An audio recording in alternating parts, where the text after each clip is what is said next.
So I was just working up in New Mexico, and like we were filming around Los Alamos.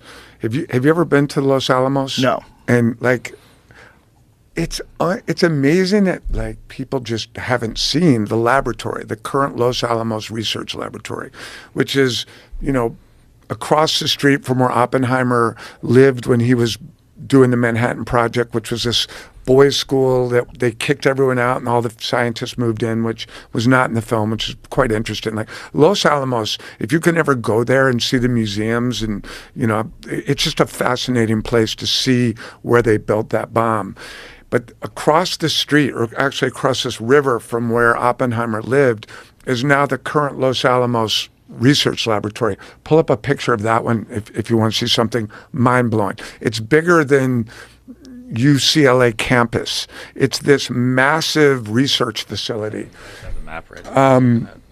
in Los Alamos, which, and you can't see half of it. It's supposedly a giant chunk of it is underground. It's completely armed. We would drive, there's a road, that road at the top there is this access road that we would drive every day to go up. There's a ski mountain above it. So for some reason, they let you drive fairly close, but it's all Homeland Security protecting it, super fortified and armed, and it's in the middle of fucking nowhere. And this was birthed from, yeah, you can see where it is, right? Wow. It's in the middle of nowhere. Literally in the middle of nowhere. We first got up there and we're like, what are they doing here?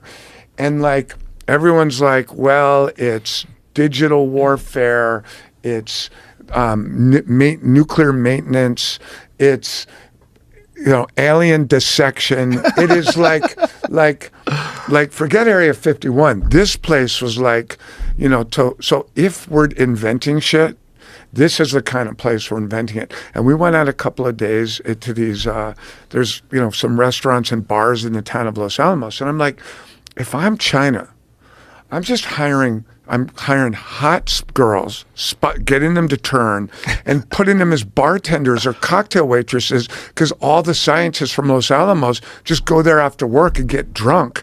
That's where everything's going down. Wow. Like you gotta like half of it's underground? Well, that's what they say. Like we'd be up on this mountain.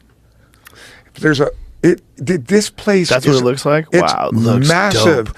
And it's in the middle of nowhere. It's in the middle of nowhere. That's so wild. And I try and start conversation. I'm like, guys, what do you know about Los Alamos? Jamie, what's that image to the left? It's got all the. I looked it up too. What is that? I don't know what it is. What the But they've fuck got like is they've got that? like the accelerators. You know, have you ever heard of like particle accelerators? I mean, I'm sure half your listeners know what this is. Yeah. But like this is was all started by Oppenheimer. Wow.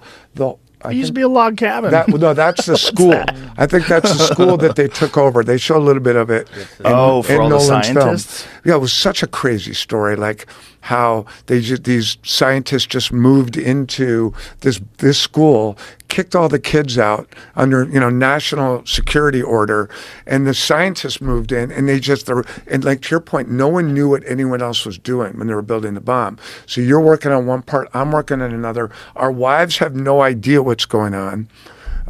We're going out and building the bomb all day and coming home and just like drinking. They all drank, and like, I think there was like a lot of wife swapping and weird shit going on too.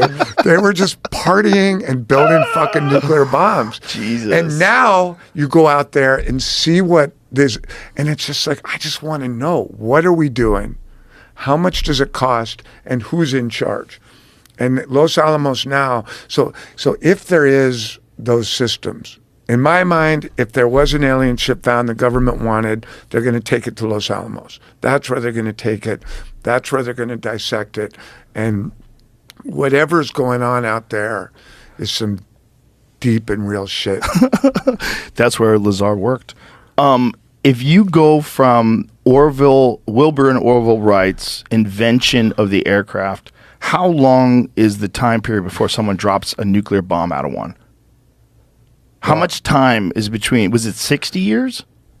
Like, when was Wilbur and Orville's first flight? That's a great question. Because if you think of that, just think of like what an insane jump in technology from the very first airplane to dropping a nuclear bomb out of one. inside of a or lifetime. just dropping a bomb, right? Right. Like weaponizing Yes, air flight. weaponizing air flight and like But a nuclear bomb. Yeah. Even more insane. Because of the technology involved. Just what a 1902 is around when they credit them for flying. that was Kitty Hawk. wow. I'm trying to find the I exact thought it was date. 1800s. Yeah, I did too.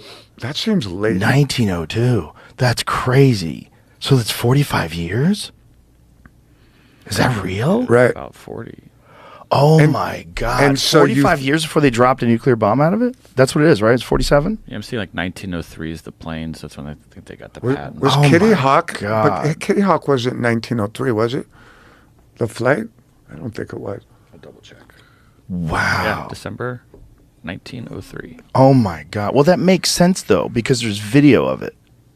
There's film of it. So it has to be when did they invent film? There's some stuff from the 1800s, but it's rough. Yeah, it was bad film. It was like jumpy, like Yeah.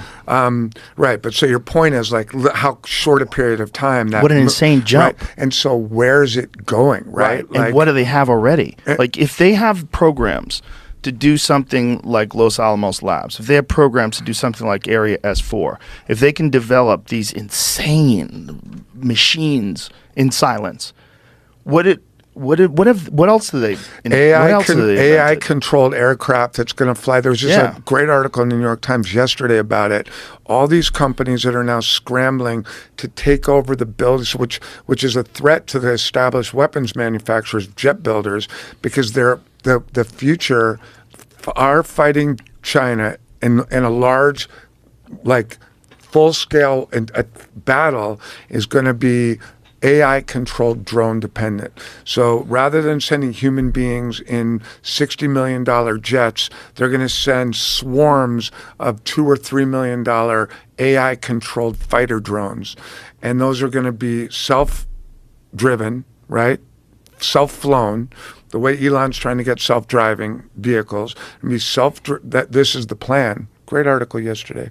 And that's where it's going. And if Orville Wright could see that, Robot Wars. 100% robot wars. Robot Wars. Like Cameron had it right, you know. Yeah. Terminator had it right. And, Yeah. And like AI, dude, right? Like it's on. It's crazy. It's crazy. You I mean, know? I think this is what I'm not defending Ted Kaczynski, but this is what Ted Kaczynski's manifesto was about. Was the construction of technology was going to replace the human race.